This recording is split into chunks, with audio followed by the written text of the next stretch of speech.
মুমিনের পরিচয় আমি কি দেব? আমার আল্লাহ দিয়েছেন কোরআনে। আমার আল্লাহ যতটুকু মুমিনের পরিচয় কোরআনে বলে দিয়েছেন আমি ততটুকু আপনাদেরকে বলবো। যেহেতু তাফসীরও কোরআন মাহফিল, কোরআনের তাফসীর, কোরআন আমার হাতে আছে, আমি কোরআন থেকে তাফসীর করে শোনানোর চেষ্টা করব। তৌফিক কে দিতেন? আল্লাহ তাআলা যেন তৌফিক দান করেন, বলি আমিন। সম্মানিত হাজিরিন, মুমিন বান্দার পরিচয় বিস্তর। সংক্ষেপে যদি বলি যে আল্লাহর বিধান মানে, নবীর বিধান মেনে চলে, তাকে মুমিন বলে। একেবারে শর্ট সংজ্ঞা। আর মুমিন একজন মানুষের মধ্যে কি কি গুণ থাকলে, কি কি গুণাবলী থাকলে পরে মুমিন হওয়া যায়, এটা আল্লাহ নিজে ওয়াজ করছেন। আল্লাহর দেওয়া ওয়াজ, আল্লাহর কথাগুলি আমি আপনাদের সম্মুখে তুলে ধরব, অতিরিক্ত বলার কোনো সুযোগ নেই। কোরআনুল কারীমে 18 নম্বর পারা মুমিনদের পরিচয়ের নামে আল্লাহ কোরআন একটা সূরা নাজিল করেছেন, সূরা মুমিনুন। মুমিনকে ওই সূরার মধ্যে আল্লাহ নিজে ওয়াজ করেছেন। আল্লাহ তাআলা বলে দিবেন এই এই গুণ থাকলে তাকে মুমিন বলা যাবে, বা এই এই গুণাবলীকে অর্জন করলে সে মুমিন হতে পারে। আল্লাহ কি কি গুণ দিবেন আমি আজকে কথা বলবো, বলার পরে প্রথমে আমি দেখবো এই গুণগুলি আমার মধ্যে আছে কিনা, তারপরে আপনারা দেখবেন আপনার মধ্যে আছে কিনা। যদি তাকে আলহামদুলিল্লাহ, যদি কোনটা না থাকে সেটা অর্জনের চেষ্টা করব ইনশাআল্লাহ। এই জন্য তো আপনারা কি বিরক্ত হচ্ছেন? ধারাবাহিকভাবে আমি বলতেছি। আল্লাহ তাআলা বলেন, قد أفلح المؤمنون, অবশ্যই মুমিনরা সফল কাম হয়ে গেছে। কে বলেছেন? আল্লাহ বলেছেন নিশ্চয়ই মুমিনরা সফল কাম হয়ে গেছে, সফলতা অর্জন করে ফেলেছে। কে? এই মুমিনের পরিচয় কি আল্লাহ প্রথমে বলে দিলেন, সে সফল, নিশ্চিত সফল কাম হয়ে গেছে। প্রশ্ন দ্বারা ওই ব্যক্তিটা কে? দেখি আল্লাহ তাআলা ওই ব্যক্তির পরিচয় দিতেছেন এবার। الذين هم في صلاتهم خاشعون।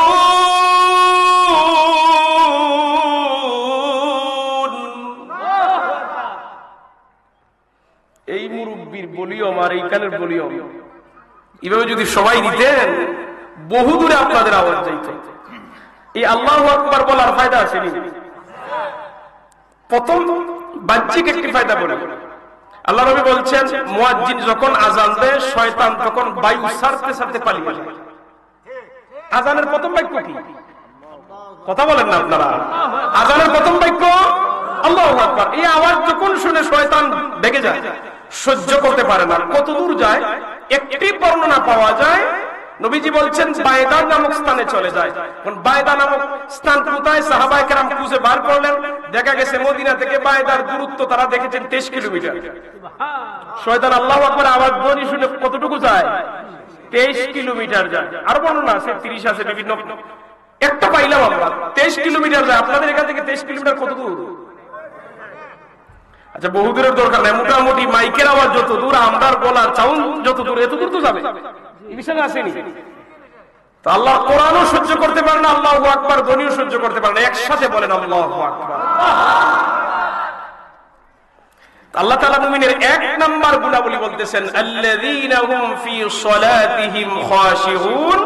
মুমিনের 1 নাম্বার গুণাবলী হলো মুমিন তার নামাজের মধ্যে বিনয়ী হবে। খাশিউন মানে খুশু খুশু থাকবে, বিনয়ী ভাবে যে নামাজ পড়বে তাকে মুমিন বলা যাবে। প্রথম বৈশিষ্ট্য। আল্লাহ কিন্তু একথা বলেন নাই মুমিন নামাজি হবে, একথা বলছেন না। আল্লাহ বলছেন মুমিন তার নামাজে বিনয়ী হবে। তার মানে নামাজ তো লাগবেই, সাথে বিনয়ী ভাবে পড়তে হবে। খালি পড়লেই মুমিন হওয়া যাবে? এখন যে ব্যক্তি নামাজ ছাড়া মুমিন দাবি করে, সে কি আল্লাহর এই কোরআন মানে? কথা বলেন না কেন? আচ্ছা, এই কথা কি আমার না কোরআনের? কোরআনে আল্লাহ বলছেন আল্লাযীনা হুম ফি সলাতিহিম খাশিউন। মুমিনের প্রথম গুণাবলী মুমিন তার নামাজের মধ্যে বিনয়ী। আল্লাহ নামাজি বলছেন না, বলছেন নামাজের মধ্যে বিনয়ী। তার মানে নামাজ শুধু পড়লেই হবে না, পড়ার মতো পড়তে হবে, যে নামাজের মধ্যে খুশু খুশু থাকবে, নামাজের মধ্যে ভাব গম্ভীর্য থাকবে, একাগ্রতা থাকবে, একমাত্র আল্লাহর ধ্যানে পড়তে মুমিন বলে। সম্মানিত আফসোস, এই প্রথম বৈশিষ্ট্য আমরা অর্জন করতে পারি নাই। অনেকে বেনমাজি আসেনি সমাজে, বহুত আছে। তো আল্লাহর যে গুণাবলীর কথা বলছেন তার প্রথমটাই নাই আমাদের মধ্যে। কি নাই? সবার না, অধিকাংশ মানুষের প্রথমটাই নাই। সম্মানিত হাজিরিন, এই জন্য দেখবেন আপনার আমার সমাজের মধ্যে অনেক মানুষ আছে নামাজও পড়ে, আবার নামাজের পরে সুদ খায়। কেন সুবহানাল্লাহ না? কেন নাউজুবিল্লাহ বলা যায়? নামাজ পড়ে, নামাজের পরে ঘুষ খায়, আছে না নাই? নামাজ পড়ে মসজিদে গিয়ে আবার আরেকজনের আয় ধাক্কা ধাক্কি করে, নামাজ পড়ে দুইজনের মধ্যে ঝগড়া লাগায়, এরকম আসেনি? কেন? তার নামাজটা নামাজের মতো হচ্ছে না।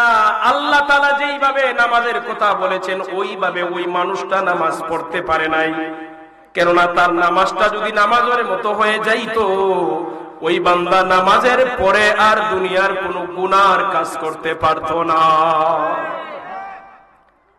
কিন্তু আমরা নামাজ পড়ি, নামাজ হয় না। ও ভাই, আমি আপনাদেরকে বলি, আপনাদের গ্রামের, আপনাদের ইউনিয়নের সম্মানিত ব্যক্তি চেয়ারম্যান সাহেব, আপনাদের এলাকার কোনো কাজের জন্য যদি আপনারা যান, মনে করেন একটা ব্রিজের জন্য গেলেন অথবা একটা গোরস্থানের টাকার জন্য গেলেন, গ্রামের বিশেষ কিছু মানুষ যদি গিয়ে সুন্দরভাবে ওনাকে বুঝিয়ে বলতে পারেন, উনি অবশ্যই দিবে, ঠিক না? সুন্দর করে যে বুঝাইতে পারে তারাই তো বেশি আসতে পারে। কোন আপনি গেলেন চেয়ারম্যান সাহেবের অফিসে, গিয়ে এমনি দাঁড়াইলেন, কোনো কথা বলতেছেন না, কথা বলতেছেন এমন ভাষায় চেয়ারম্যান সাহেব বুঝে না, তো উনি কি করবে? পাগলটারে বের করে দেবো, এর ভাষা বুঝি না, মাত বুঝি না, ঠিক না? দুনিয়ার বেলায় আমরা সবাই বুঝি, কিন্তু রবের বেলায় আমরা বুঝি না। বলবেন রব তো আপনার আমার সব ভাষা বুঝেন। হ্যাঁ, আপনি আপনার ভাষায় রবরে বুঝান, কিন্তু আপনি যখন রবরে বলতে যান তখন মন তো রবের সামনে থাকে না। নামাজে দাঁড়াই কিন্তু দোকানের হিসাব শুরু হয়। আমরা নামাজে দাঁড়াই 4 রাকাত নামাজে সারাদিনের বেচা কিনার হিসাব শেষ। নামাজে দাঁড়াইলে দেখা যায় সারাদিন কার ক্ষেতের মধ্যে কি পরিমাণ পানি দিছি তার হিসাব শেষ। এরকম হয়নি? কেন হয়? কারণ নামাজে দাঁড়াইলেই পরে শয়তান আমরা ধোঁকা দেয়, ওয়াসওয়াসা দেয়, যেন আমাদের মনটা নামাজের মধ্যে না তাকে দুনিয়ায় নিয়ে যায়। নামাজ থেকে দূরে রাখার জন্য শয়তান ওয়াসওয়াসা দেয়। এটা আপনি আমি যখন নামাজে দাঁড়াই তখন বুঝি। এখন বসে আছেন, দেখবেন তেমন একটা না, নামাজে দাঁড়ান, দেখবেন দুনিয়ার সব কথা ধারাবাহিক ভাবে মনে হবে। এবার প্রশ্ন হলো, হুজুর তাহলে আমরা আমাদের নামাজকে কিভাবে বিনয়ী করব? আসল কথা হলো আমাদের নামাজের মধ্যে খুশু খুজু কিভাবে আনবো? আমাদের নামাজটারে যদি আমরা খুশু খুজু করতে পারি, বিনয়ী ভাবে পড়তে পারি, তাহলে অবশ্যই আমরা মুমিন হতে পারবো, দুনিয়ার অপরাধ থেকে বাঁচতে পারবো। সম্মানিত হাজিরিন, আপনি আমি যখন নামাজের মধ্যে দাঁড়াই, একটি জমানো বন্ধ রাখবেন না, সবাই আওয়াজ করে বলেন তো আমরা কার সামনে দাঁড়াই? বান্দা মুনিবের সামনে দাঁড়িয়ে যায়, গোলাম তার মালিকের সামনে দাঁড়ায়। কত সুন্দর কথা! পবিত্র হয়ে ওযু করে, উত্তম পোশাক পরিধান করে, নামাজের ফরজ বিধানগুলো মেনে বান্দা মসজিদে বলেন আর ঘরে বলেন যখন নামাজের মধ্যে দাঁড়ায়, দুইটা হাত বান্দা উপরের দিকে তুলে কান পর্যন্ত নেয়। দুনিয়াতে যখন কোন মানুষ অপরাধ করে তাকে শাস্তি হিসেবে অনেকে কানে ধরাই। আমরা ভুল স্বীকারের জন্য অনেকে কানে ধরে কিনা, অনেকে পায়ে ধরে, মাসা বিভিন্ন ধরনের অপরাধ অনুযায়ী শাস্তি দেওয়া হয়। সম্মানিত হাজিরিন, বান্দা যখন নামাজের মধ্যে দাঁড়ায় কেমন ফিলিংস নিয়ে দাঁড়াতে হবে একটু শুনেন। বান্দা প্রথমেই দেখেন পুত পবিত্র হয়ে মসজিদে গেল অথবা নিজের ঘরের মধ্যে সুন্নত নামাজে দাঁড়িয়ে গেল, বান্দা দুইটা হাত উপরের দিকে তুলে কান পর্যন্ত নিয়ে আল্লাহু আকবার বলে তার হাতটা বেঁধে এত সুন্দর করে দাঁড়ায়। একজন মানুষ নামাজের মধ্যে দাঁড়াইলে যতটুকু বিনয়ী লাগে, আদবওয়ালা লাগে, অন্যভাবে দাঁড়াইলে এমন আদবওয়ালা আর লাগে না, ঠিক কিনা বলেন? বান্দা নামাজের মধ্যে দাঁড়িয়ে গেছে, প্রথমে বলো আল্লাহ, আমি কানে ধরে সারেন্ডার হইলাম, ভুল স্বীকার করে তোমার দরবারে হাজির। এইভাবে একটু ফিলিংস নিবেন। আমি কানে ধরে দাঁড়িয়ে গেলাম, ও রব এবার কি করি নামাজের মধ্যে? আমরা তো শুধু পড়তেই থাকি, আসলে কি পড়ি একটু চিন্তা করি না। আমরা নামাজের মধ্যে আল্লাহু আকবার বলে দাঁড়িয়ে আমরা প্রথমে সানা পাঠ করি, পড়ি কিনা? সারাটা জীবন ভর সানা পড়লাম, কত নামাজ আদায় করলাম তার কোনো শেষ নাই। প্রতিদিন কতবার সানা পড়ি তার কোনো হিসাব নাই। ও সমাজের রানীগঞ্জের গ্রামের মুরব্বী বাবারা, যুবক বারে, একটা দিন কি চিন্তা করে দেখেছেন এই সানার মধ্যে আমার রবের সামনে আমি কি বলি? চিন্তা করি নাই। একটু যদি চিন্তা করতেন, সানার মধ্যে আমরা পড়ি, সানার আগে পড়ি সুবহানাকাল্লাহুম্মা ওয়া বিহামদিকা ওয়া তাবারাকা ইসমুকা ওয়া তাআলা জাদ্দুকা ওয়া লা ইলাহা গায়রুক। এটা পড়ি কিনা আমরা? কি বলতেছেন রবের? নামাজে দাঁড়িয়ে প্রথমে রবের প্রশংসা, সুবহানাকাল্লাহুম্মা, হে আল্লাহ আমি আপনার পবিত্রতা বর্ণনা করতেছি। ওয়া বিহামদিকা, তুমি প্রশংসাময়। ওয়া তাবারাকা ইসমুকা, তোমার নামগুলি বরকতময়। ওয়া তাআলা জাদ্দুকা, তোমার মর্যাদা অতি উচ্চে। ওয়া লা ইলাহা গায়রুক, তুমি ছাড়া কোনো আমার ইলাহ নাই। প্রথমে আমি রবের বলি, আল্লাহ আমি তোমার পবিত্রতা বর্ণনা করতেছি। তুমি আল্লাহ, তুমি প্রশংসাময়, তোমার নামগুলি বরকতময়, তোমার মর্যাদা অতি উচ্চে, তোমার কোনো তুলনা নাই। আর তুমি আমার রব, তুমি ছাড়া আমার কোনো আর রব নাই। সুবহানাল্লাহ বলেন জোরে। একটু চিন্তা করেন তো, এই বাক্যগুলি এত দামি, আপনি প্রতিনিয়ত করেন। একটু যদি চিন্তা করতেন আমি কি পড়তেছি, মন নামাজের মধ্যে থাকবে কিনা? কথা বলেন না কেন? আপনারা কি বেজার হইতেছেন? এইভাবে চিন্তা করে পড়লে মন নামাজের মধ্যে থাকবে কিনা? থাকবে, অবশ্যই থাকবে। সানা পাঠ করার পরে আউযুবিল্লাহ পড়েন, বিসমিল্লাহ পড়েন, তারপরে সূরা ফাতিহা। এটা আপনি ফরজ নামাজ বলেন, সুন্নত নামাজ বলেন, আর নফল নামাজ পড়েন, পড়াই লাগে। সূরা ফাতিহা ছাড়া যদি কোনো মানুষ সমস্ত কোরআন খতম করে ফেলে, সূরা ফাতিহা পড়ে না, বলেন নামাজ হবে? হবে না। নামাজ সূরা ফাতিহা পড়াই লাগবে, প্রতি রাকাতে পড়াই লাগবে। সম্মানিত হাজিরিন, আল্লাহর নবী বলেন, বান্দা যখন নামাজের মধ্যে দাঁড়িয়ে সূরা ফাতিহা তেলাওয়াত করে, মূলত আল্লাহর সাথে কথা বলে। আল্লাহর সাথে কথা বলে। বান্দা যখন বলে আলহামদুলিল্লাহি রাব্বিল আলামিন, বিশ্ব সমস্ত প্রশংসা, বিশ্ব জাহানের প্রতিপালক একমাত্র আল্লাহ তাআলার জন্য। বান্দা এই আয়াত পড়ার পরে আল্লাহর নবী বলেন, আল্লাহ তাআলা জবাব দেন, হামিদানি আব্দি, বান্দা আমার প্রশংসা করেছে। বান্দা বলে আর রহমানির রহিম, আল্লাহ দয়াময় করুণাময়। আল্লাহ তাআলা বলেন আসনা আলাইয়া আব্দি, বান্দা আমার গুণকীর্তন করেছে। মালিক ইয়াউমিদ্দিন, বান্দা বলেন একমাত্র বিচার দিবসের মালিক হলেন আল্লাহ। সম্মানিত হাজিরিন, আল্লাহ রাব্বুল আলামিন বলেন মাজ্জাদানি আব্দি, বান্দা আমার মাহাত্ম্য বর্ণনা করেছে। এইভাবে বান্দা সূরা ফাতিহা যত পড়ে আল্লাহ তাআলা জবাব দেন। এরপরে বান্দা বলে ইয়্যাকা না'বুদু ওয়া ইয়্যাকা নাস্তাঈন, একমাত্র তোমারই ইবাদত করি আর একমাত্র তোমার নিকটই সাহায্য প্রার্থনা করি। এই কথাগুলি নামাজের মধ্যে আমরা সূরা ফাতিহায় বলি আল্লাহরে, কিন্তু আমরা এটা নিয়ে ভাবি না, এটা নিয়ে চিন্তা করি না। সম্মানিত হাজিরিন, এখন যদি শুধু এই নামাজের 2 রাকাত নামাজের বিবরণ দেই তে পুরো সময় চলে যাবে, যেহেতু মুমিনের গুণাবলী অনেকটা। আমি সংক্ষেপে নামাজের ব্যাপারে এতটুকুই বলে রেখে দিলাম, আর সামনে অগ্রসর হলে আর বাকি গুণাবলী শেষ হবে না, কিন্তু সবটি শেষ করব সময়ের ভিতরে ইনশাআল্লাহ। এরপরে আমরা অন্যান্য সূরা মিলাই, তারপরে আমরা রুকুতে যাই, সুবহান রাব্বিয়াল আযীম পড়ি না? এটার অর্থ চমৎকার, সুবহান রাব্বিয়াল আযীম, পবিত্রময় আমার রব যিনি সবচেয়ে বড় মহান। এটা যখন আমরা পড়ব, আমরা পড়ার সাথে যখন অর্থের দিকে একটু খেয়াল করে মনটা নামাজের মধ্যে থাকবে। সামি আল্লাহু লিমান হামিদা, আল্লাহ শুনেন যে তার প্রশংসা করে। রব্বানা লাকাল হামদ, হে আমার রব সব প্রশংসা তোমার। আপনি আমি যখন সিজদার মধ্যে গিয়ে পড়ি সুবহান রাব্বিয়াল আ'লা, পবিত্রময় আমার রব যিনি সবচেয়ে ঊর্ধ্বে, একদিকে তাসবিহ পড়ি আরেকদিকে অর্থের দিকে খেয়াল করি, মনটা নামাজের মধ্যে থাকবে। আল্লাহু আকবার বলে আপনি বসলেন, আল্লাহু আকবার বলে আবার সিজদায় যাবেন। দুই সিজদার মধ্যখানে আল্লাহর হাবিব আমাদের জন্য চমৎকার একটা দোয়া শিক্ষা দিয়েছেন, এত দামি। নবী বলছেন নামাজের ভিতরের দোয়া আল্লাহ কবুল করেন, সুবহানাল্লাহ বলেন।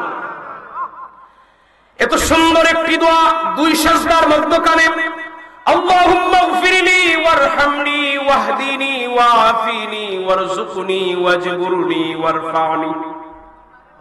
ফরজ নামাজের মধ্যে আমরা দুটি পড়ি বা একটি পড়ি, হানাফি মাযহাব অনুযায়ী একটা বা দুটো পড়া, অন্যান্য মাযহাবে পুরাটাই পড়ে। কিন্তু এখানে এইদিকে মাযহাবের কথা বলবো না, আমি বলি আপনারা সুন্নত নামাজে, নফল নামাজে যখন দাঁড়াইবেন রুকু সিজদা লম্বা করবেন আর এই তাসবিহগুলি পড়বেন। দেখেন কত চমৎকার কথা, নামাজের মধ্যে বসে দুই সিজদার মধ্যে আমি বলতেছি আল্লাহুম্মা গফিরলি, হে আল্লাহ আমাকে ক্ষমা করো, সুবহানাল্লাহ বলবেন না? ওয়ারহামনি, আমাকে দয়া করো, ওয়াহদিনি, আমারে হেদায়েত দান করো, ওয়াআফিনি, আমারে সুস্থতা দান করো, ওয়াজবুরনি, আমাকে সংশোধন করে দাও, ওয়ারযুকনি, আমাকে রিজিক দান করো। বলেন তো এইসবের দরকার আসেনি? প্রতিটা রাকাতে পড়তে পারে। কত চমৎকার দোয়া, রুকু লম্বা হবে, সিজদা লম্বা হবে, তাসবিহ পড়া হবে, দোয়া দুরূদ পড়া হবে, নামাজটা খুশু হবে, সুবহানাল্লাহ। এক রাকাত আরেক রাকাত করে আপনি তাশাহুদ পড়লেন, তারপরে দুরূদ শরীফ পড়লেন, তারপরে দোয়া মাসুরা পড়লেন। সম্মানিত হাজিরিন, প্রত্যেকটার অর্থ এত চমৎকার, আপনি যখন বুঝে বুঝে পড়বেন আপনার মন কখনো নামাজ থেকে বের হবে না। প্রকৃত বান্দা যারা যারা নামাজ পড়ে শান্তি পায়, এরার মতো সুখী পৃথিবীতে আর নাই। যেমন আল্লাহর বুজুর্গ বান্দারা যে নামাজ পড়ে এরা শান্তি পায়, তো এরা এত শান্তি পায় দুনিয়ার আর কোন কাজে আর কোন জিনিসের মধ্যে নামাজের মতো আর মজা খুঁজে পায় না। এরকম নামাজ পড়ার দরকার আসেনি? আমরা পড়ার চেষ্টা করবো তো ইনশাআল্লাহ। আমি পরবর্তী পয়েন্টে চলে যাই, এই পয়েন্টে আর কথা বলতে চাই না। এরপরে আল্লাহ তাআলা তার পরবর্তী গুণাবলীর কথা বলেন, ওয়াল্লাযীনা হুম আনিল লাগওয়ি মুরিদুন।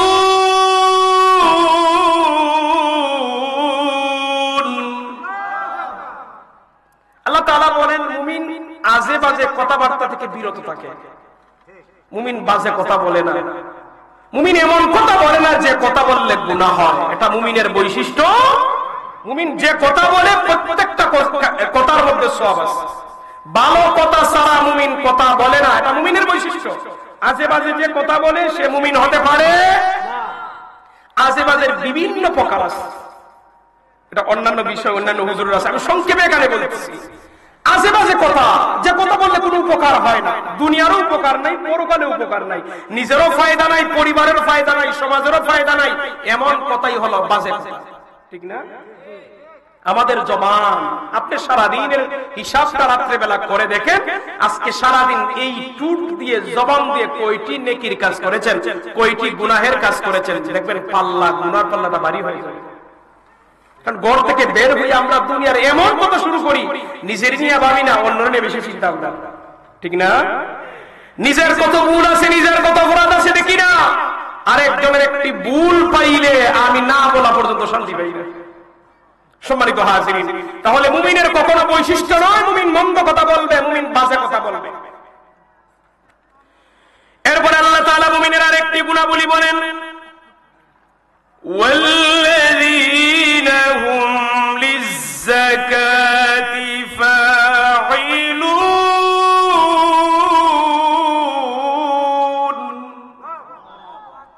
মুমিনের পরবর্তী গুণাবলী আল্লাহ বলেন, মুমিন যাকাত প্রদানে সক্রিয়। কথা যদি বলেন তাহলে তো কথা বলতে পারবো না, পিছনে কথা বলতেছেন কেন? মুমিন যাকাত প্রদানে সক্রিয়, মানে মুমিন যথাযথভাবে যাকাত আদায় করে। যাকাত আদায়ে মুমিন কখনো কৃপণতা করে, যাকাত আদায়ে কখনো মুমিন পিছপা হয় না, বরং হিসাব করে আদায় করে। ইসলামের মূল ভিত্তি কয়টি?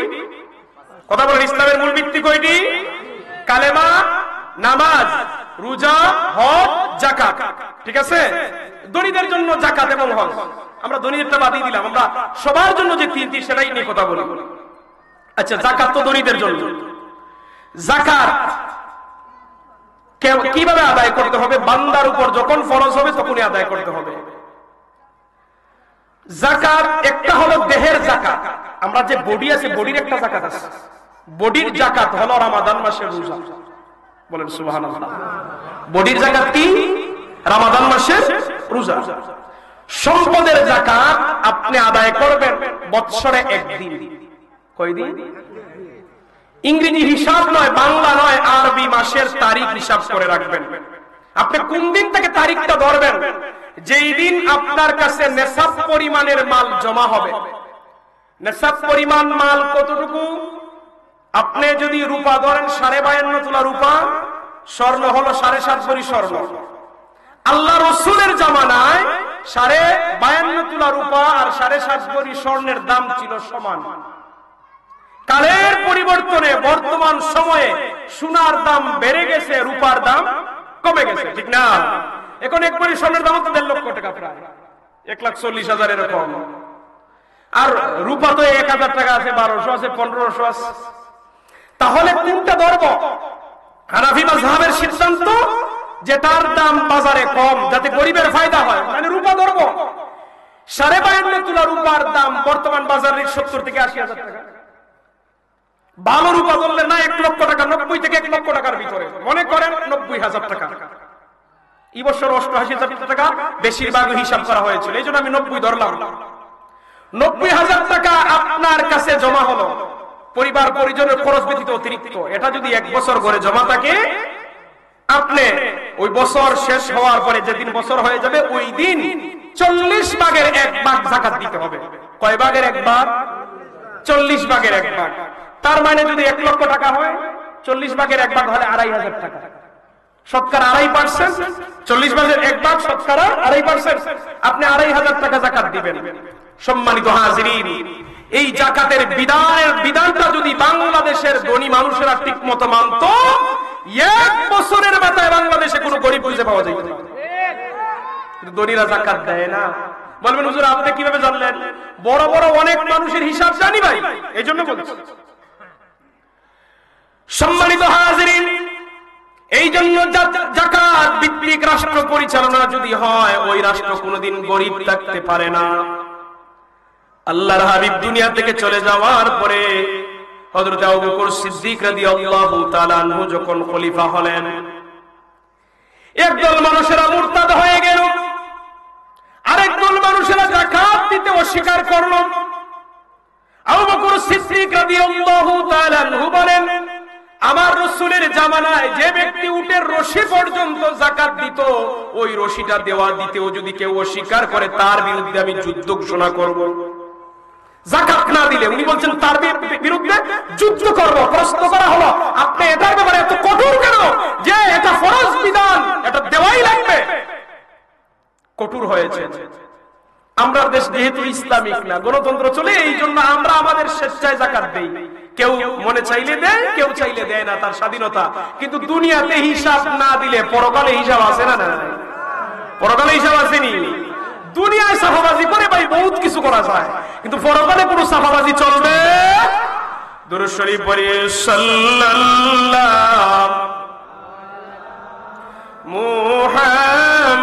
মুহাম্মাদ সাল্লাল্লাহু ওয়া সাল্লাম সাল্লাল্লাহু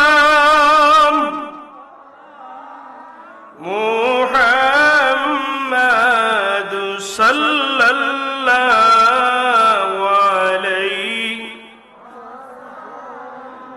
আইয়ুহাল মাবউস ফীনা জি'তা বিল আমরিল মুতাঈ সাল্লাল্লাহু, জুড়ে জুড়ে, ওয়ালা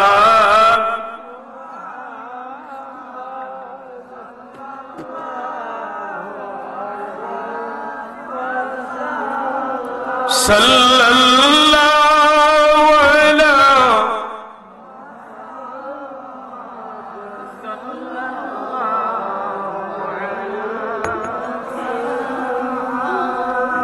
সম্মানিত হাজিরিন, 1 লক্ষ টাকার মধ্যে 2,500 টাকা যাকাত।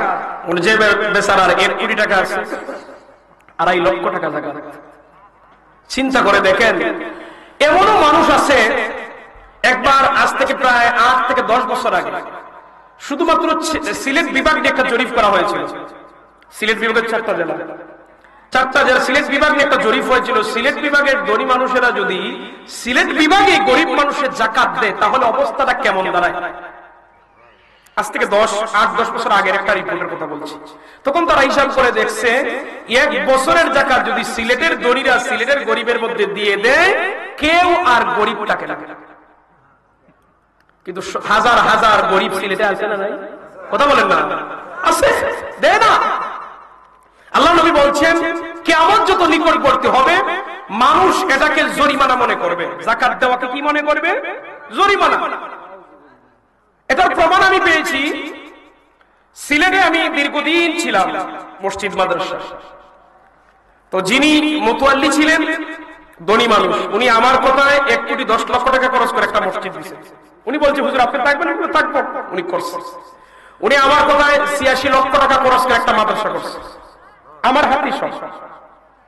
তো উনি যে পরিমাণ সমাজের মানুষের মধ্যে দেয়, উনি প্রথমে কি করতো জানেন? যে ওনার বাড়িতে চাউলের বস্তা এবং টাকা রাখতো, মানুষ গরিবেরা ওনার বাড়ি থেকে এসে নিয়ে যেত। আমার সাথে যখন সাক্ষাৎ, আমি বললাম শরিয়া ভিত্তিকে আপনার বন্টন হচ্ছে না। কেন? যে উনি আপনার বাড়ি থেকে নিবে না, বরং আপনার দায়িত্ব ওনার বাড়িতে পৌঁছাই দেওয়া। কারণ যাকাত দেওয়া ফরজ আপনার উপরে। গরিব আপনার বাড়িতে এসে নিবে না, আপনি না দিলে গুনাহগার আপনি হবেন, গরিবে না দিলে গুনাহগার হবে আপনার দায়িত্ব তার বাড়িতে পৌঁছে দাও। হুজুর এটা কি বললেন? জি এটাই। এরপরে বললাম বিশ্বস্ত লোক নিয়োগ করেন। লোক নিয়োগ করা হলো, রাতের আধারে ঘরে ঘরে গরিবের হক উনি পৌঁছে দিলেন। কথা বলছে। উনি বলল হুজুর আমি যে কাজগুলি করি না, মাদ্রাসায় দেই, মসজিদে দেই, অসহায় মানুষের সাহায্য করি, অনেক মনে করেন গরিব মেয়ে বিয়ে দিতে পারেন আমি সাহায্য করি, আমার ভাই আমারে পাগল বলে। কেন? কই যে টাকাগুলা বলে আমি নাকি নষ্ট করতেছি। বলি না, আপন ভাইকে বলতেছে টাকা মেলে নষ্ট করতেছে। যাকাত দেওয়ার কারণে, মসজিদে দেওয়ার কারণে, মাদ্রাসায় দেওয়ার কারণে, গরিব অসহায় সাহায্য করার কারণে। তার মানে আল্লাহ রাসূল 1000 বছর আগে বলে গিয়েছিলেন, তার বাস্তবায়ন দেখা যাচ্ছে, ঠিক না? সম্মানিত হাজিরিন, যাকাত যদি মানুষেরা ঠিক মতো দেয়, দেশের মধ্যে কোনো গরিব থাকবে না। যাকাত দেওয়ার মাধ্যম দুটি। ইসলামী রাষ্ট্র ব্যবস্থা যদি হয়, এটার একটা পদ্ধতি, গণতন্ত্র হলে আরেক পদ্ধতি। গণতন্ত্র যেমন আমরা আমাদের মতো দিয়ে দেই, কোনো বাধা নাই। কিন্তু ইসলামী রাষ্ট্র ব্যবস্থা হলে 1 মায়ের 2 সন্তান, একজন ধনী একজন গরিব, এটার বন্টন হবে। সরকার ধনী ভাইয়ের কাছ থেকে যাকাতের টাকা নিয়ে নিবে, নিয়ে সে ওই টাকাটা গরিবের মধ্যে বন্টন করবে। আপনার এলাকায় 20 জন ধনী আছে, ইসলামী সরকার 20 জনের কাছ থেকে টাকাটা নিয়ে যাবে। আপনার এলাকায় 50 জন গরিব আছে, ওই 50 জনকে মনে করেন বন্টন করে দিবে। এতে কি করা হয়? মানুষের মান মর্যাদা সমান থাকে। আপনার ভাই যদি আপনার টাকা দেয়, বা আপনার সমাজের একজন ধনী মানুষ যদি গরিবকে দেয়, স্বাভাবিক যার মানুষে খায় তার কিছু না কিছু গুণ গাওয়া লাগে, তার কাছে কিছু না কিছু ছোট হওয়া লাগে। কিন্তু ইসলামী সমাজ ব্যবস্থা এমনই চমৎকার, আপনার টাকা নিয়ে আপনার গ্রামের আরেকজনকে দিবে, আপনি কোনোদিন বলতে পারবেন না মিয়া তুমি তো আমার টাকা নিয়ে খাইছো। এই কথা বলার সুযোগ ইসলামে নেই। কিন্তু যেহেতু আমাদের দেশে ইসলামিক রাষ্ট্র না, এদিকে কথা বলার প্রয়োজনে আমরা আমার মতনই দেব, কিন্তু যাকাতটা যেন ঠিক মতো দেই। যাকাত যদি ঠিক মতো দেওয়া হয়, গরিবটাকে না, ওই দেশে অভাবটাকে না, অভাব দূর করে দেন কে? উমর ইবনে আব্দুল আজিজ রাহিমাহুল্লাহর নাম আপনারা শুনেছেন, যাকে ইসলামের দ্বিতীয় উমর বলা হয়, সানি উমর বলা হয়। উনি যখন খেলাফতে আসলেন, উনি এসে হযরত উমর রাদিয়াল্লাহু তাআলার আদলে রাষ্ট্র চালাইতে লাগলেন। তো উনার রাষ্ট্র ছিল যাকাত ভিত্তিক। তো একটি ঘটনা পাওয়া যায় উনার শাসনামল থেকে, যে যাকাত ভিত্তিক রাষ্ট্র হওয়াতে দেখা গেছে রাষ্ট্রের মধ্যে আর গরিব নেই, সবাই ঠিক মতো যাকাত দেয়, গরিব আর পাওয়া যায় না। তো এক ব্যক্তি মনে করেন কিছু যাকাতের টাকা গরিবদেরকে দিবে, গরিব খুঁজে পায় না, তার আশেপাশে এলাকাতে নাই। তো করছে কি জানেন? একটা পুতলা লইছে। আগে তো মানুষ পুতলা বলতো, মনে করেন বস্তা, বস্তার মধ্যে টাকা গাঁটটি বেঁধে খাদে নিছে, নিয়ে ঘুরতেছে এলাকার বিভিন্ন আশেপাশের গ্রাম ঘুরতেছে, গরিবই খুঁজে পাওয়া যায় তার টাকাটা দিবে। 3 দিন ধরে খুঁজে কাউকে পায় না। গরিব নাই, গরিব নাই, ক্লান্ত হয়ে গেছে বেচারা, একটি গাছের নিচে বসে আরাম নিতেছে। আল্লাহর ওই বান্দা হঠাৎ করে দেখে একজন মানুষকে জানিয়ে আসতেছে, তার মাথার চুলগুলো এলোমেলো হয়ে আছে, আর দেখতে মনে হয় যেন গরিব হবে, পোশাকের মধ্যে দুলাবালু লাগানো। বেচারা বড় খুশি, অনেকদিন পরে একজন ভিক্ষুক পাইছি, গরিব মানুষ পাইছি, এখন যাকাতের টাকাটা দেওয়ার পরে আমি মুক্ত হতে পারবো। বেচারা ভাবছে এর দিয়ে আমি এখন উদ্ধার হবো, কারণ যাকাত না দেওয়া পর্যন্ত মুমিনের শান্তি। ওই বান্দা যখন আসলো, সালাম বিনিময় হলো, ভালো করে জিজ্ঞেস করার পরে বলে, ভাই আপনি এতদিন কোথায় ছিলেন? আমি 3 দিন ধরে খুঁজতেছি, কাউরে পাইতেছি না, আপনারে দেখে মনে হচ্ছে এবার আমি মুক্ত হতে পারবো, ধরেন আমার যাকাতের টাকাটা নেন আর আমারে উদ্ধার করেন। ওই ব্যক্তি বলে, আপনি কি পাগল হয়ে গেছেন? কারে পাগল হবো কেন? কই যে আপনার পুতলায় কয় টাকা? দেখেন আমার পুতলায় কত টাকা। আপনি 3 দিন ধরে ঘুরতেছেন আর আমি 1 সপ্তাহ যাবত ঘুরতেছি, কোন ফকির ভাই না মিসকিন ভাই না সুবহানাল্লাহ বলতে পারেন না? এই ব্যক্তি বলে 3 দিন ধরে ঘুরে, ওই বেচারা বলে 1 সপ্তাহ ধরে ঘুরি। এই বেচারা বলে আমারটা দিয়ে আমারে উদ্ধার করেন, ওই বেচারা বলে আমারটা দিয়ে আমারে উদ্ধার করেন। এই হলো ইসলামী রাষ্ট্র ব্যবস্থার নিয়ম, নমুনা। কোন একটা এলাকার মধ্যে যদি ইসলাম কায়েম হয়ে যায়, ওই এলাকার মধ্যে আর অশান্তি থাকতে পারে? থাকবে না অশান্তি। আপনার এলাকায় যদি ইসলাম কায়েম হয়, সব ধনীর টাকা একানো করে হিসাব করে গরিবদের তালিকা করে সবার করে বন্টন করে দেন, দেখবেন গরিব কয়জন থাকে, ঠিক না? গরিব থাকবে না তো। আপনার এলাকায় সমাজ ব্যবস্থা কোরআন দিয়ে চালু করে দেন, চুরি করলে হাত কেটে দেন, জিনা করলে পাথর মারেন, যেভাবে বিধান আছে সেইভাবে করেন, গ্রাম শান্তি। সম্মানিত হাজির, আমি আমার জুমা মসজিদে বলছিলাম যে আপনাদের বিচারটা মসজিদে নিয়ে আসেন, আর আমি সভাপতির দায়িত্ব পালন করি, আমি কি বিচার করতে পারবো না? তারা বলে হ্যাঁ অবশ্যই পারবেন। আমি আসেন না কেন? কারণ আপনাদের ঘুষের বান্ডিল পকেটে ঢুকবে না। আমি যদি বিচার করি ঘুষখোররা ঘুষ পাবে? কথা বলেন না কেন আপনারা? এই হলো আমাদের সমাজ ব্যবস্থা। সম্মানিত হাজিরিন, তো এক ব্যক্তি 3 দিন ধরে ঘুরতেছে, আরেক ব্যক্তি 1 সপ্তাহ ধরে ঘুরতেছে, গরিব খুঁজে পায় না। জুড়ে বলেন সুবহানাল্লাহ। যাকাতের ব্যাপারে আর বলবো না, এতটুকু বললাম। যাকাত দিলে ফরজ আদায় হবে, মালে বরকত হবে, মাল পবিত্র হবে। যাকাত দিবেন না, আল্লাহ নবী বলছেন হাসরের মাঠে ওই যাকাতকে আল্লাহ সাপ বানাই দিবেন। সাপ ওই বান্দার সমস্ত শরীর পেঁচিয়ে কপালের সামনে এসে ধরবে, আল্লাহ তার জবান খুলে দিবেন। সাপ বলবে, তুমি ভয় পাইও না, আমি তো সাপ না, আমি তোমার দুনিয়ার ধনভাণ্ডার। তারপরে আঘাত করবে, তাকে দংশন করবে। যারা যাকাত দেয় না, গেল সংসদের যাকাত। এবার আসেন আরেকটা যাকাতের কথা বলি। যাকাতের বিভিন্ন খাত আছে, যেটা আপনাদের এলাকায় বেশি হয়। দানের যাকাত আছে, এটাকে উসর বলে। দানের যাকাতের কি বলে? উসর বলে। কি বলে? উসর বলে। এটার আবার 2টা নিয়ম। একটা হলো যদি আসমানের বৃষ্টি দিয়ে হয়, এটার একটা উসর। আবার যদি মেশিন দিয়ে পানি দেন, এটার আরেকটা উসর। এই কথাগুলি আমরা অনেকেই মুসলমান জানি না। উসর বলতে বুঝে না। মনে করেন এখন যে জমিন গুলি করছেন, পানি কোথা থেকে দিচ্ছেন? আল্লাহ তাআলা দিচ্ছেন। যেহেতু বর্ষা মৌসুম, আকাশের বৃষ্টির পানি দ্বারা আপনার জমিনে দান হয়েছে। শরীয়তের রায় হলো আপনি 10 ভাগের 1 ভাগ যাকাত দেওয়া লাগবে। উসর। আপনি 10 মণ দান পাইলে 1 মণ আপনার না, 9 মণ আপনার, 1 মণ গরিবের। 1 মণ কার? এখন চিন্তা করেন 100 মণ দান, 10 মণ গরিবের। এটা নিবেন, আপনি গরিবের হক করলেন, আপনি ফরজ তরক করলেন, কবিরা গুনাহগারী হলেন, যদিও আপনি হাজী সাহেব, গাজী সাহেব, নামাজি।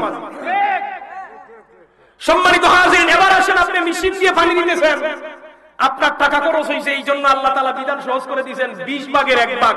20 মণ দান হবে, 19 মণ আপনার, 1 মণ গরিবের। সুবহানাল্লাহ বলতে মন চায় না? আল্লাহ কত সুন্দর বিধান দিয়েছেন।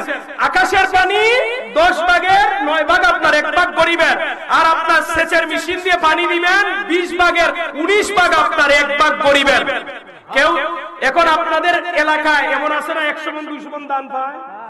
100 মণে যদি আপনি পুরো দানও তুলেন, 100 মণের মধ্যে 5 মণ, ঠিক না? এখন আপনি হিসাব করে, এটা আপনার না, এটা গরিবের। এটা গরিবরে দিতে হবে। এটা আপনি মসজিদে দিলে হবে না, মসজিদে দিলে আলাদা দিতে হবে। এটা গরিবের হক। মসজিদে মাদ্রাসায় দিলে এটা আলাদা দেওয়া লাগবে, এটা যারা যাকাত খাবে তারাই এই উসরের দান পাবে। কিন্তু সমাজের মানুষেরা উসর বুঝতে চায় না। আজকে ভালো করে মনে রাখবেন, আকাশের বৃষ্টির দ্বারা পানি হলে কয় মনে? 10 মনের মধ্যে আপনি কয় মনের মালিক? আর গরিবের হক 1 মন। আর যদি মেশিনের পানি হয় আপনি কয় মন? 19 মন। গরিবের কয় মন? আপনারা কি বেজার হইতেছে? এই বিধানগুলি আমাদের জানার দরকার আছে মুসলমান হিসেবে। মুমিন হইতাম যখন ভালো করে হওয়া দরকার না, বুঝে শুনে মুমিন হওয়া দরকার। আন্দাজি মুমিন হলে হবে। দুরূদ শরীফ পড়ি, আল্লাহুম্মা সাল্লি মাওলানা মুহাম্মদ ওয়া আলা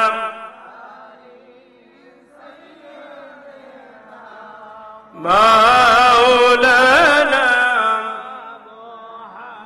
সম্মানিত হাজিরিন, তারপর আল্লাহ তাআলা মুমিনের বৈশিষ্ট্য এবার বলতেছেন, ওয়াল্লাযীনা হুম লিফুরুজিহিম হাফিজুন। আল্লাহ তাআলা বলেন মুমিনের বৈশিষ্ট্য হলো মুমিন তার লজ্জাস্থানের হেফাজত করবে। মুমিন লজ্জাস্থানের হেফাজত করবে। লজ্জাস্থানের হেফাজত মানে জিনা ব্যভিচার থেকে বেঁচে থাকবে, তাকে মুমিন বলে। যে জিনা ব্যভিচার করে সে মুমিন হতে পারে?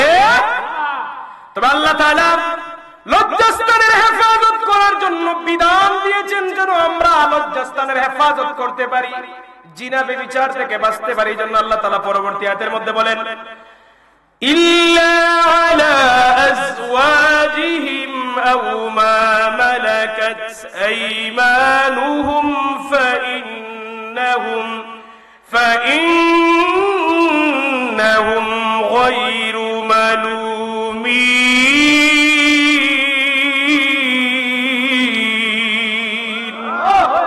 আল্লাহ তাআলা বলেন তবে যদি সে তার স্ত্রী অথবা অধিকারভুক্ত দাসীর সাথে যায় তাহলে তাকে দোষারোপ করা যাবে না। এখানে আল্লাহ তাআলা বিধান দিয়েছেন লজ্জাস্থানের হেফাজতের মাধ্যমে নিজের পবিত্র স্ত্রী।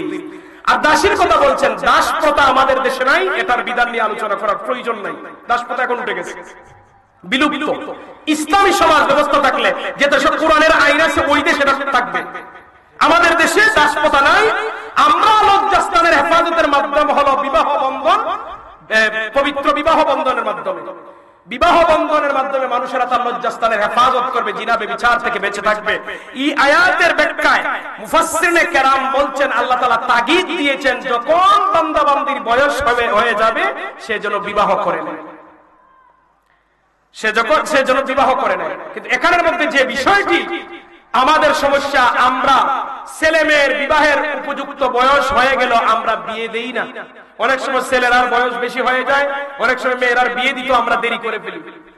আর কিয়ামত যত নিকটবর্তী হচ্ছে জিনা ব্যভিচার সহজ হয়ে যাচ্ছে, বিবাহ শাদী কঠিন হয়ে যাচ্ছে, ঠিক না?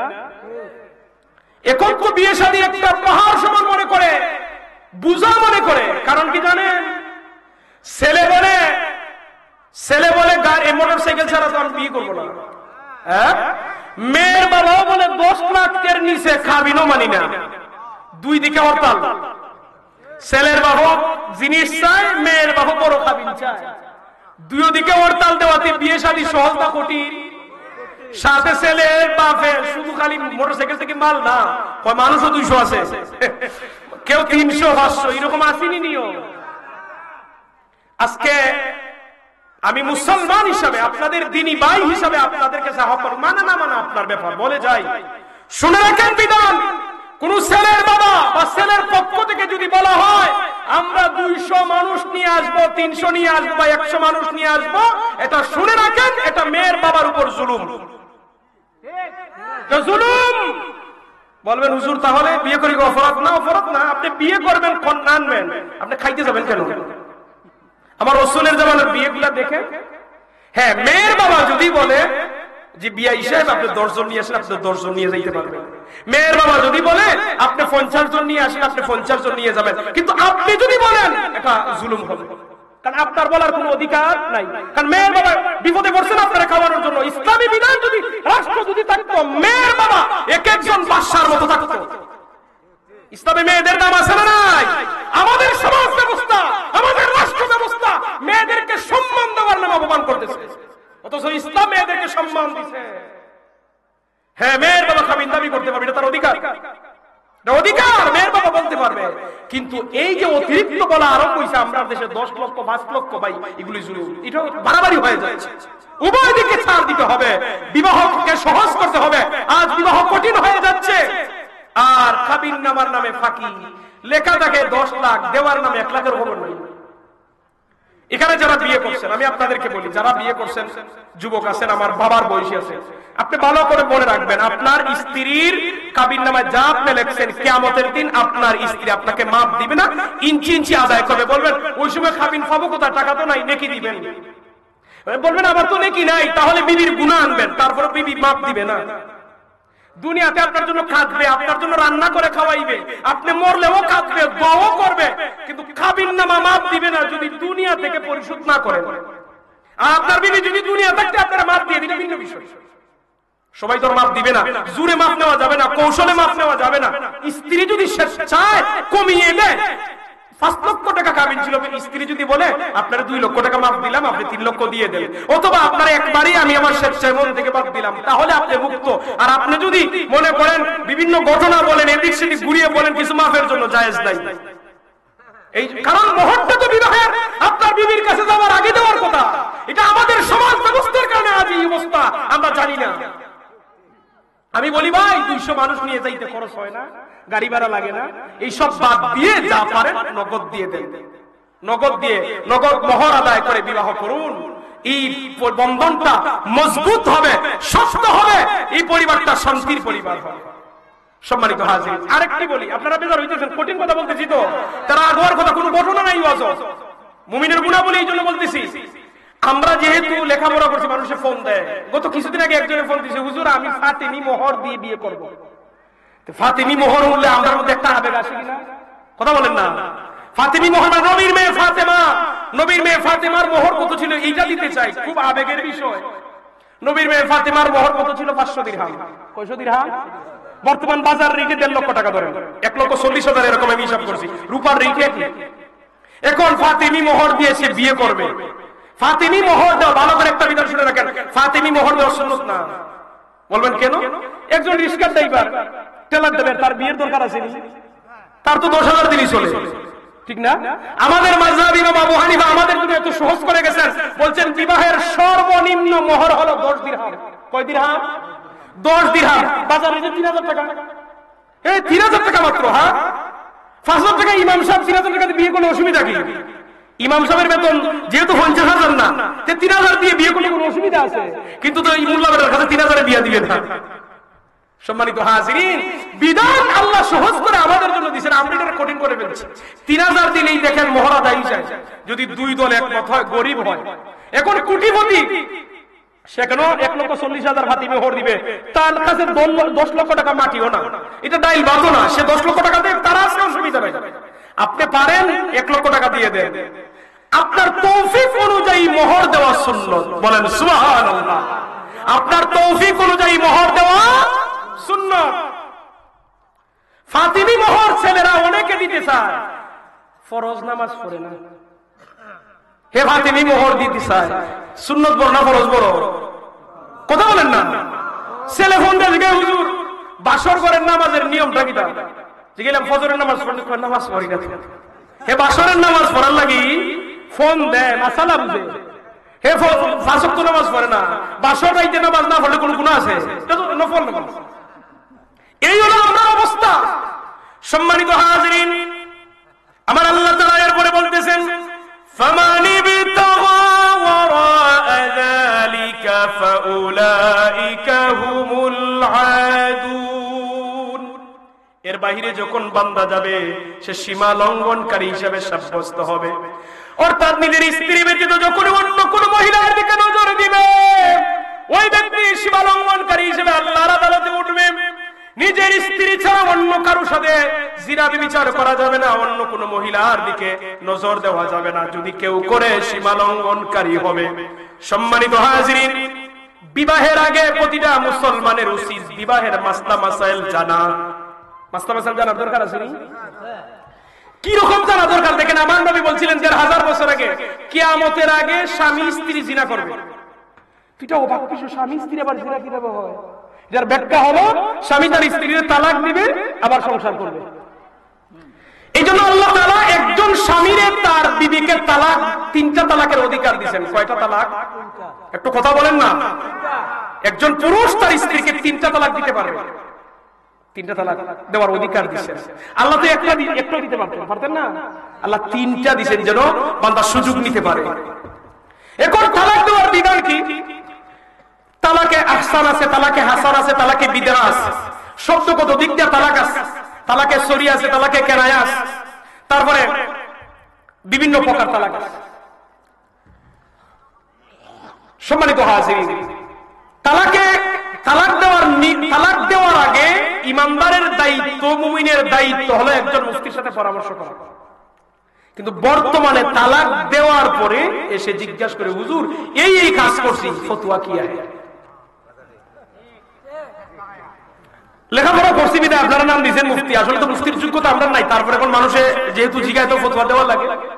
আমার কাছে যে পরিমাণ ফোনে তালাকের ফতোয়া বা বাস্তবে হিসাব ছাড়া কয়টা বলবো, আমি যদি বিগত 1 সপ্তাহের কথা বলি অনেকটা বলতে পারবো। আমার কাছে যে পরিমাণ আছে প্র্যাকটিক্যালি কেন বলি, যাতে আপনার আমার জীবনে না ঘটে এরকম বড় ধরনের অপরাধ যেন আমরা না করি। দেখেন গত সপ্তাহে আমার কাছে একটা ফোন আসছে দুবাই থেকে। ফোন দেখো, হুজুর আমি খুব আপনার ভক্ত, আপনার ওয়াজ শুনি, কিন্তু একটা বিপদে পড়ে ফোন দিচ্ছি। আমি কি, কয়েকটা ঘটনা ঘটে গেছে। আমি বলেন কি হয়েছে? তালাকের ব্যাপারে বলতে তো লজ্জা বোধ আছে না? কয় আমার বউ মানে তালাক দিয়ে দিচ্ছে, বউ তার তালাক দিয়ে দিচ্ছে। আমি ওটা কি বলে, কয় তালাক দিছে? কয় দিয়ে দিছে? কয়েকটা। কই হুজুর আমার তো ফেরেছেন ঘুমায় না, আমার বউরও ফেরেছেন এখন ঘুমায় না। আমি বললাম যে কাবির নামার মধ্যে কি লিখছিলেন? 18 নম্বর একটা কলাম আছে কাবির নামায়। আপনারা বিয়ে শাদীর মধ্যে দেখবেন কাজী সাহেবের 18 নম্বর কলামে লেখা আছে, আপনি কি আপনার স্ত্রীকে তালাকের অনুমতি প্রদান করিবেন? হ্যাঁ না। কলাম আছে, দেখিয়ে আপনারা আসেনি? কলামটা আছে। যদি স্বামী তার স্ত্রীকে তালাকের অনুমতি প্রদান করে থাকে, তাহলে স্ত্রী তালাক দিলে তালাক কার্যকর হবে। তারপরও স্বামীর মতো শব্দ না, স্ত্রীর নিজস্ব কিছু শব্দ আছে, এটা এখন বলবো না, বাড়ির মা মহিলার মুখস্থ করে ফেলবে। এমনি ভুল যদি তালাক দেয় তাতে তালাক না হয়, এই জন্য বলতেছি না। কোন হুজুর এরকম অনুমতি দেই নাই আমারে বলছে। আমি বললাম ভালো করে দেখেন, কজি না আমি আমার বউরে তালাকের অনুমতি দেই নাই। আমি বললাম আপনি বেঁচে গেছেন, 100 তালাক দিলে একটাও হবে না। কয় আলহামদুলিল্লাহ হুজুর বাঁচলাম বিপদ থেকে। গত 3 দিন আগে একজন মানুষ আসছে, হাঁটতে পারে না, লাঠি বোর্ড দিয়ে আরেকজন মানুষ নিয়ে আসছে। হুজুর বিপদে কি? এই বেচারা তার বউরে 3 কথা কই দিচ্ছে। 3 কথা কি? ব্যঙ্গে বলে, আপনি যা বলছেন তাই বলেন, আপনার বক্তব্যের উপর আমার ফতোয়া। কারণ আমরা কই কি জানেন, 3 মুফতির কাছে যায়, 3 মুফতি 3 জনে ফতোয়া দিছে, মুফতি একটু ঠিক নাই। মুফতিরে দোষে কেন দোষে জানেন? এটারও প্রমাণ আছে। মুফতির যোগাযোগ আসেনি, বক্তার যোগাযোগ আসেনি, ডাক্তারের যোগাযোগ আসেনি, আছে। তো 3 কথা কি? আমি খুব ভালো করে বলেন কি কি বলছেন, কারণ শব্দর দ্বারা অনেক সময় তালাক হয় না, বুঝি ভুল শব্দ বলে সুযোগ আছে তো। বাস আর বুঝল বলে কয়েকটা ইরেক দিয়ে যে কয়জনে 1 তালাক 2 তালাক 3 তালাক। বললাম যে 2টা দিয়ে ওরা তো টানতে পারছিলেন না, করা ঠিক আছে দিয়ে দিয়েছি। আমি আল্লাহ তো 3টার সুযোগ দিয়েছিলেন, একটা দিয়া আপনি অপেক্ষা করার কথা, আপনার বউ ঠিক হয় কিনা। তালাকে আহসান হলো, আপনি যদি দেখেন আপনার বিবি কথা শুনে না, পর্দা মানে না, নামাজ পড়া ইসলামের বিধিবিধান মানে না, তারে ওয়াজ করবেন, বুঝাইবেন, বুঝে না, বাবার বাড়ির বিচার দিবেন, তারা বুঝাইবে, বুঝে না, এরপরে বিছানা আলাদা করবেন, তারপরে বুঝে না, কথাবার্তা বন্ধ করবেন, তারপরে বুঝে না, এরপরে দিবেন পবিত্র অবস্থায়। মানে আমরা মা বোনরা প্রতি মাসে একটা অসুস্থ হয়, অসুস্থ অবস্থায় তালাক দেওয়া কবিরা গুনাহ। পবিত্র হালতে তালাক দিতে হবে। তালাক দেওয়ার পরে 1 মাস অপেক্ষা করতে হবে আপনার বউ ঠিক হয় কিনা। 1 মাসের ভিতরে ঠিক হয় না, আবার অসুস্থ যখন পবিত্র হবে 2য় মাসে আরেকটা দিতে হবে। 2য় মাসে যদি দেখা যায় ঠিক হয় না, 3য় মাসে গিয়ে আরেকটা দিবে। এটার নাম তালাকে আহসান। এ সংজ্ঞাই জানে না। সম্মানিত হাজিরিন, আল্লাহ তাআলা এইভাবে তালাক দেওয়ার বিধান দিয়েছেন, কিন্তু হ্যাঁ একসাথে তিনটা। এখন বউ সুস্থ থাকুক আর অসুস্থ থাকুক, এতে তার বিপদ আইছে কি? একদিকে একসাথে তিন তালাক দেওয়া কবিরা গুনাহ, আর একদিকে যদি অসুস্থ অবস্থায় দেয় তাও কবিরা গুনাহ, আর একদিকে তার বউ থেকে সে আলাদা। সহিহ বুখারীর হাদিস, আল্লাহ নবী বলেন প্রতিদিনের আমল যেমন ফেরেশতারা সোমবারে এবং বৃহস্পতিবারে আল্লাহ তাআলার কাছে পৌঁছায়, দুনিয়ার সব শয়তানেরা বড় শয়তানটাকে সমুদ্রের মধ্যখানে সিংহাসনের মধ্যে বসা শয়তানেরা বড় শয়তানের কাছে অভিযোগ দেয়, আজকে অমুকের দ্বারা এই গুনাহ করাইছি, অমুকের দ্বারা ফরজ নামাজ কাজা করাইছি, আরেকজনে মদ পান করাইছি, আরেকজনে জুয়া খেলার মধ্যে নিছি, আরেকজনে মিথ্যা কথা বলাইছি, বিভিন্ন অভিযোগ দেয়। ইবলিস বসে বসে অভিনন্দন দেয়। আর একজন শয়তান গিয়ে যখন বলে আমি স্বামী স্ত্রীর মধ্যে ঝগড়া লাগিয়েছি, তালাক পর্যন্ত দেওয়াইছি, হাদিসের ভাষা ওই ইবলিস তার সিংহাসন থেকে উঠে এসে ওই শয়তানের সাথে আলিঙ্গন করে, তুই আজকে সবচেয়ে বড় কাজ করছস। বলি নাউযুবিল্লাহ।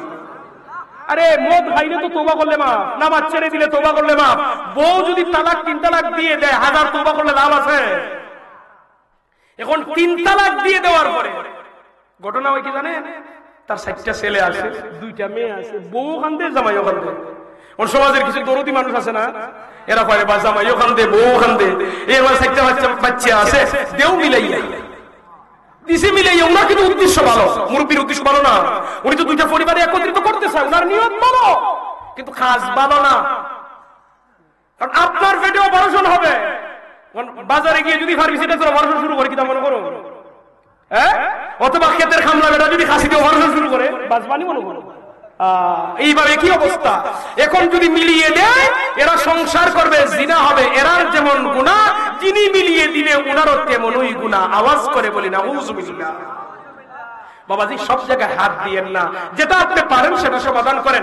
এই তালাকের ব্যাপারে আসলে বলবেন জলদি করে একজন মুফতির কাছে যান।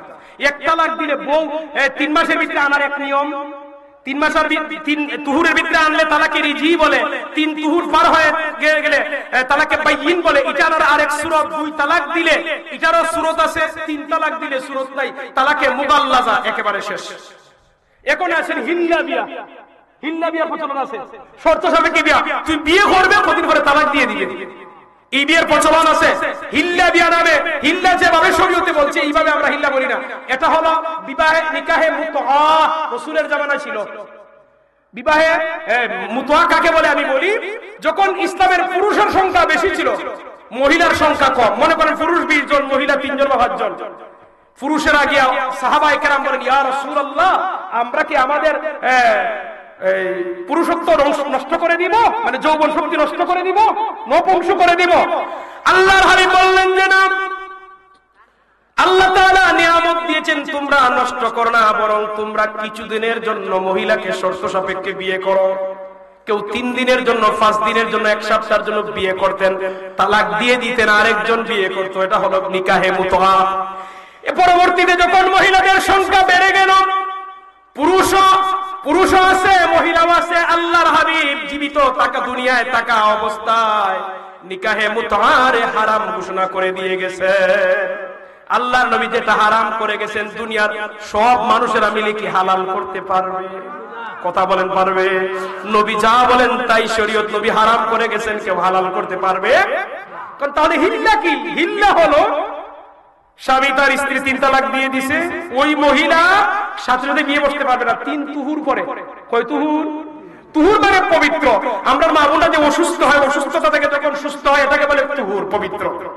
3 তুহুরের পরে মহিলা অন্য জায়গায় বিয়ে বসবে, ওই ব্যক্তির ঘর করবে, সংসার করবে। ওই ব্যক্তি কোনদিন যদি তালাক দিয়ে দেয়, আবার 3 তুহুর অতিক্রম করবে, ওই মহিলা চিন্তা করে আমার প্রথম স্বামী ভালো, আর এই বেচারা মনে করে আমার আগের বই ভালো।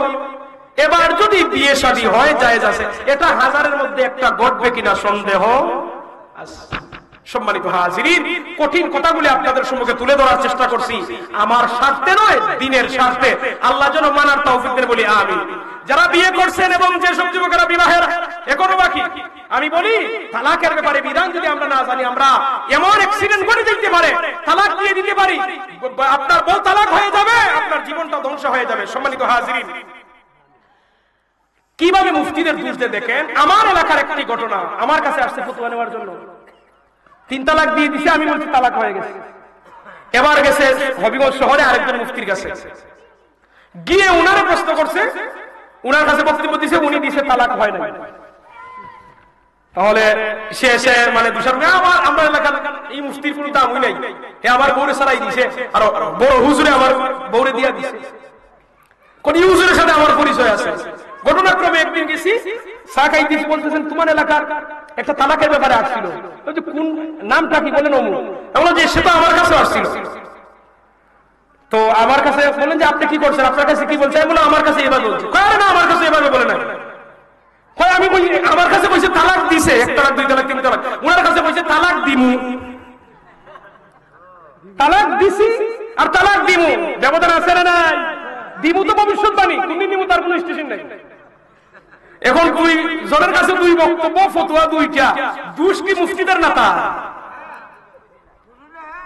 হ্যাঁ, সম্মানিত হাজিরিন, যা করবেন তাই বলবেন, হয়তো দুনিয়া থেকে বেঁচে যাবেন, আল্লাহ তাআলার সামনে বাঁচতে পারবেন না।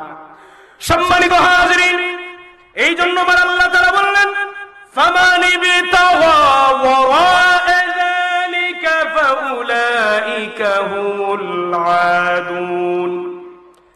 এই স্ত্রী ছাড়া যখন অন্য কোথাও নজর দেবে সে সীমা লঙ্ঘনকারী হিসেবে সাব্যস্ত হবে। এই আয়াতের ব্যাখ্যায় বুঝে গেলাম যারা অভিভাবক আছেন ছেলে মেয়ে উপযুক্ত হলে বিয়ে দিয়ে দিবেন। এরপরে আল্লাহ তাআলা বলেন ওয়াল্লাযীনা হুম লিআমানাতিহিম ওয়া আহদিহিম রাউন।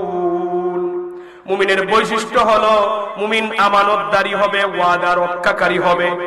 আমানত আমরা সবাই বুঝি, আপনার কাছে কোনো মানুষের টাকা জমা রাখলো আমানত, কোন কথা জমা রাখলো আমানত, এটার খেয়ানত করা যাবে না, তার অনুমতি ব্যতীত এটা খরচ করা যাবে না, তার অনুমতি ব্যতীত অন্য কোন মানুষের খরচও দেওয়া যাবে না।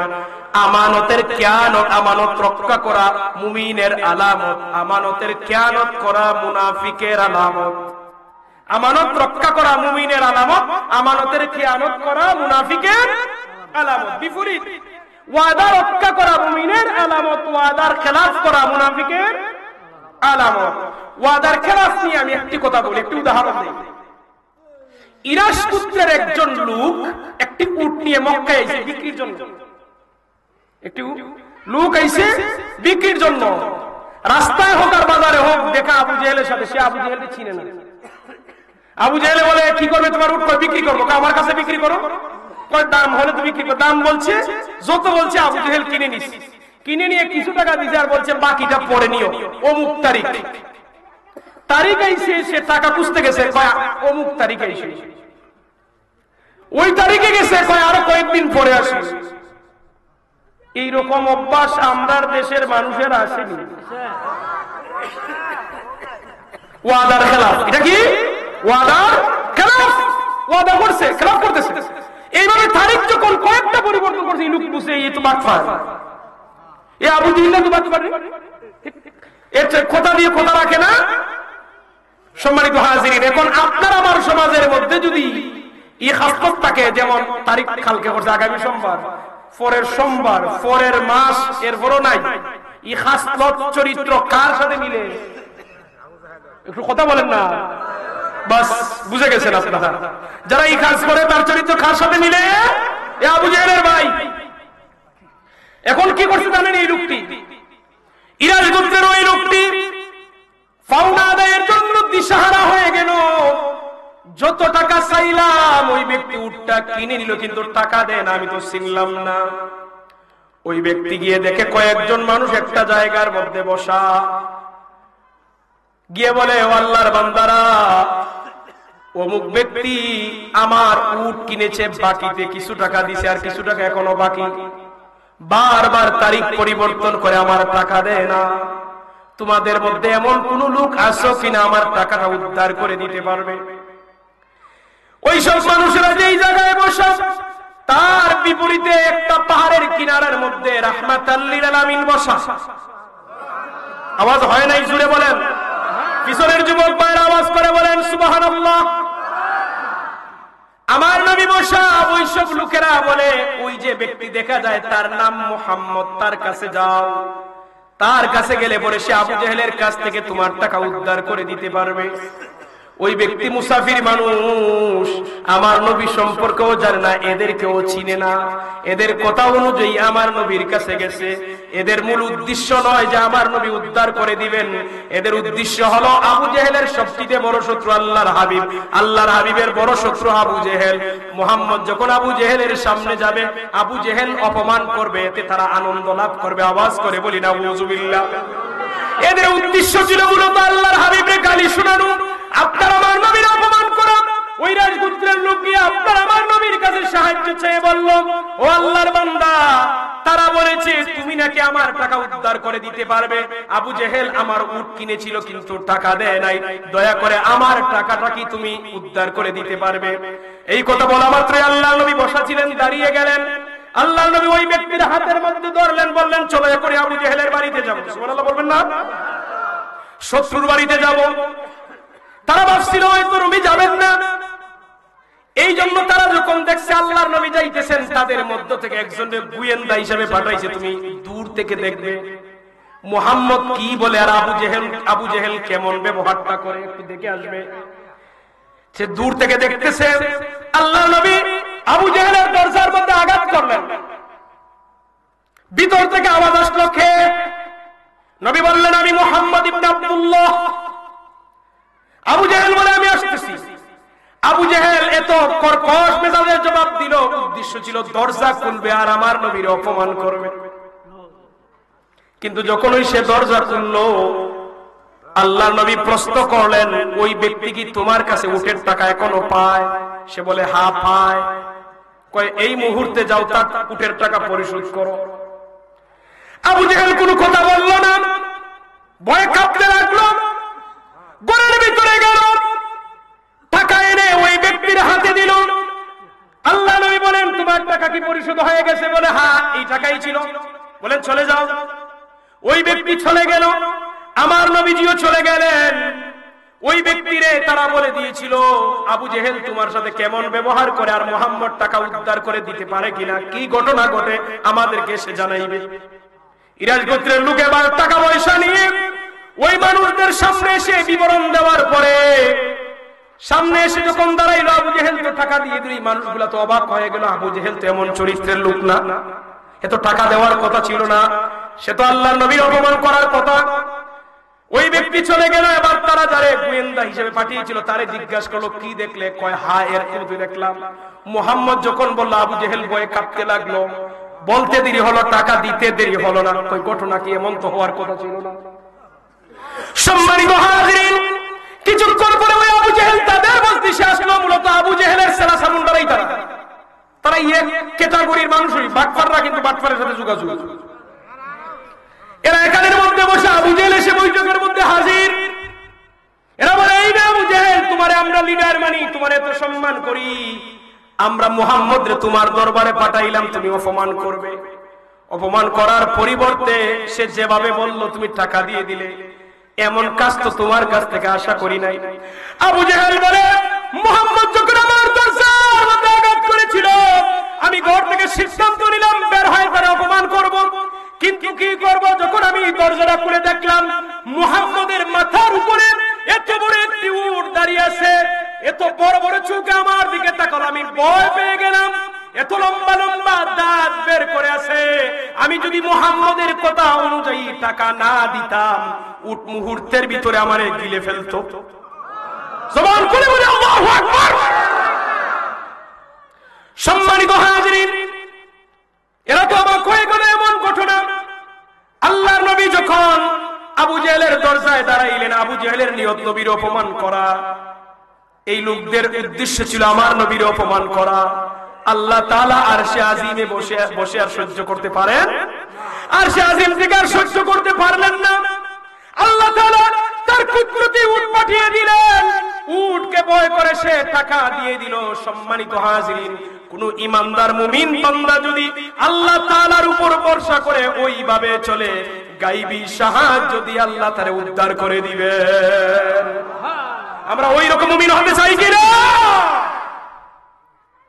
তাহলে যারা ওয়াদার খেলাফ করে, এটা কার চরিত্র? বেজার হইছেন আপনারা? যারা কথা দিয়ে কথা রাখে না, তারিখ পরিবর্তন বারবার করে, এটা কার চরিত্র? মুনাফিকের চরিত্র, আবু জেহেলের চরিত্র। মুনাফিকের খাসলত, আবু জেহেলের চরিত্র। যেদিকে বলবেন ওই দিকে লাগবে, বেটে বলে সক্কা হবে।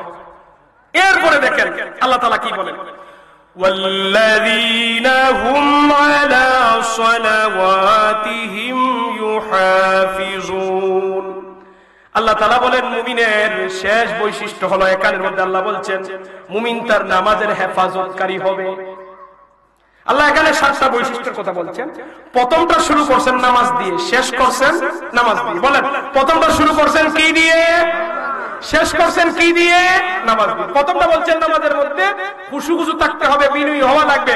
আর শেষটার মধ্যে আল্লাহ তাআলা বলেন নামাজের হেফাজত করা লাগবে। প্রশ্ন হলো নামাজের হেফাজত করব কিভাবে? প্রশ্ন দাঁড়ায় না, কিভাবে করব?